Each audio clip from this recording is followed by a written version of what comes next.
সদৌ অসম সাংবাদিক সন্থাই আজি কিছুদিনৰ পৰা লক্ষ্য কৰি আছে যে অসমত ৰাজনৈতিক ব্যক্তিৰ দ্বাৰা সাংবাদিক যথেষ্ট নিগৃহীত হৈ আছে আৰু অপমানিত হৈ আছে আৰু বিভিন্ন সময়ত ৰাজনৈতিক নেতাসকলে উচতনিমূলক বক্তব্য দিয়াৰ কাৰণেও বহু সময়ত সাংবাদিক নিগৃহীত হ'ব লগা হৈছে আৰু কালি টক শ্ব'ত যিধৰণে এগৰাকী জনপ্ৰতিনিধিয়ে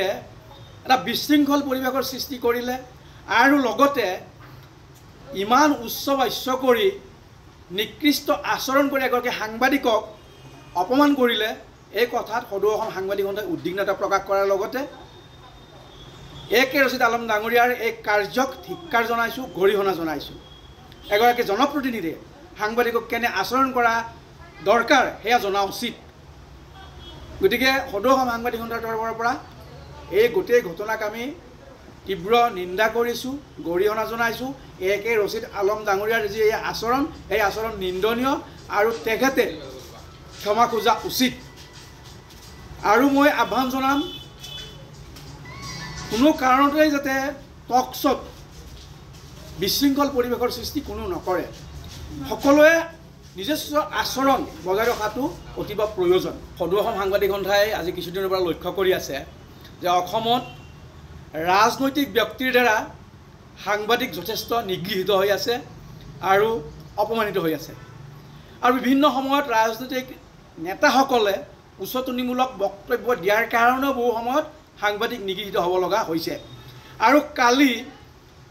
টক শ্ব'ত যিধৰণে এগৰাকী জনপ্ৰতিনিধিয়ে এটা বিশৃংখল পৰিৱেশৰ সৃষ্টি কৰিলে আৰু লগতে ইমান উচ্চ বাচ্য কৰি নিকৃষ্ট আচৰণ কৰি এগৰাকী সাংবাদিকক অপমান কৰিলে এই কথাত সদৌ অসম সাংবাদিক সন্থাই উদ্বিগ্নতা প্ৰকাশ কৰাৰ লগতে AK ৰছিদ আলম ডাঙৰীয়াৰ এই কাৰ্যক ধিক্কাৰ জনাইছোঁ গৰিহণা জনাইছোঁ এগৰাকী জনপ্ৰতিনিধিয়ে সাংবাদিকক কেনে আচৰণ কৰা দৰকাৰ সেয়া জনা উচিত গতিকে সদৌ অসম সাংবাদিক সন্থাৰ তৰফৰ পৰা এই গোটেই ঘটনাক আমি তীব্ৰ নিন্দা কৰিছোঁ গৰিহণা জনাইছোঁ AK ৰছিদ আলম ডাঙৰীয়াৰ যি এই আচৰণ নিন্দনীয় আৰু তেখেতে ক্ষমা খোজা উচিত আৰু মই আহ্বান জনাম কোনো কাৰণতেই যাতে টক শ্ব'ত বিশৃংখল পৰিৱেশৰ সৃষ্টি কোনো নকৰে সকলোৱে নিজস্ব আচৰণ বজাই ৰখাটো অতিব প্ৰয়োজন সদৌ অসম সাংবাদিক সন্থাই আজি কিছুদিনৰ পৰা লক্ষ্য কৰি আছে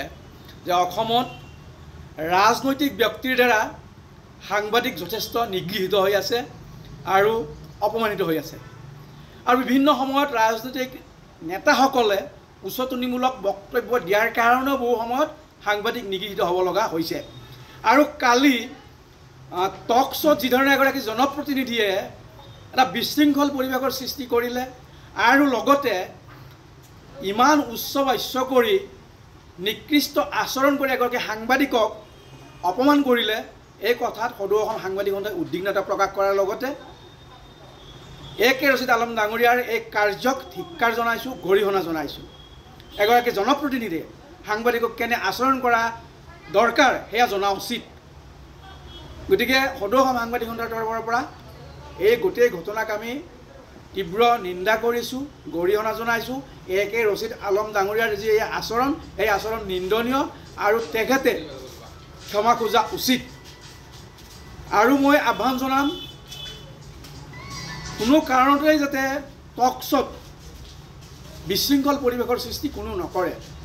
সকলোৱে নিজস্ব আচৰণ বজাই ৰখাটো অতিব প্ৰয়োজন